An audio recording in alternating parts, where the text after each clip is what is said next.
Welcome back to Read Alouds with Miss Katie through Empowered Tutoring. Today we're going to be reading My First Spring. Story by Matthew Lambert, illustrations by Shirley V. Becks.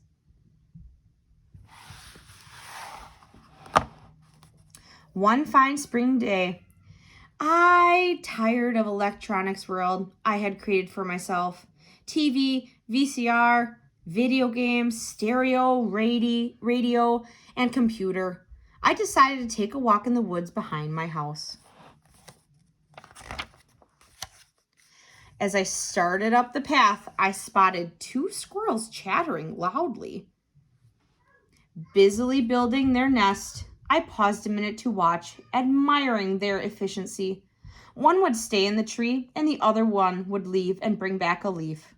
They would pass on the tree trunk and exchange some chatter, then go on about their task.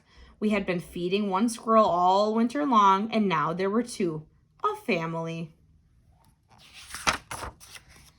As I continued on, I noticed some wild ferns growing beneath an ancient post oak tree.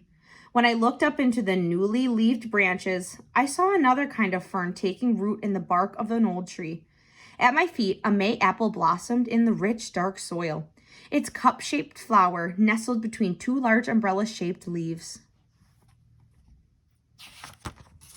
Suddenly, a flash of bright blue caught my eye. It was a bluebird. A brightly colored male was looking for the perfect place for a nest. Not very far from me, he found an old hollow tree. I sat and watched him as he called his mate. They soon began to build their nest, each taking turns bringing bits of grass and twigs. Farther along on the path, I heard a buzzing noise. Cautiously, I followed the sound, and as it got louder and louder, I knew I was approaching a beehive. The warm spring day had brought out the bees and stirred them into action.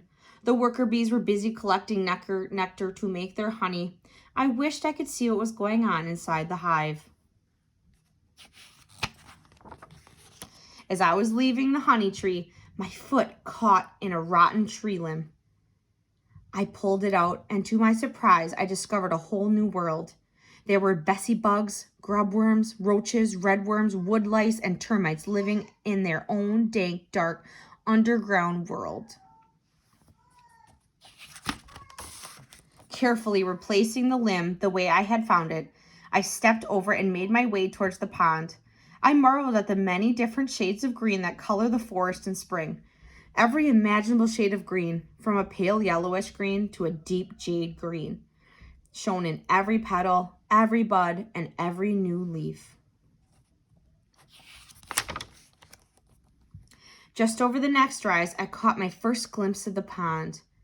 Even from this distance, I could see a fish jump. It must be a large one.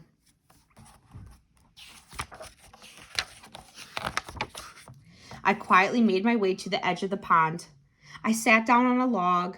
As I gazed over the water, I noticed flurries of activity all over the pond.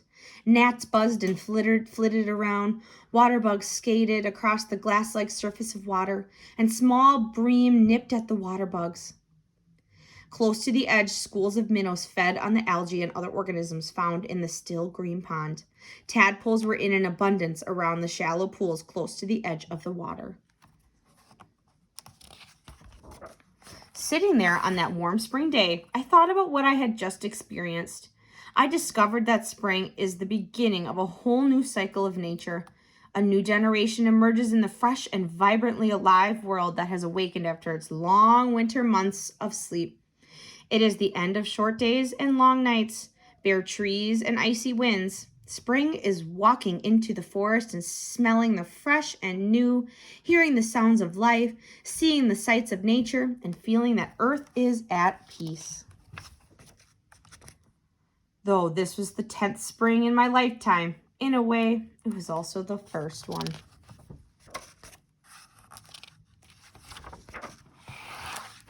So I hope as you embark on this spring, you see all the things he saw.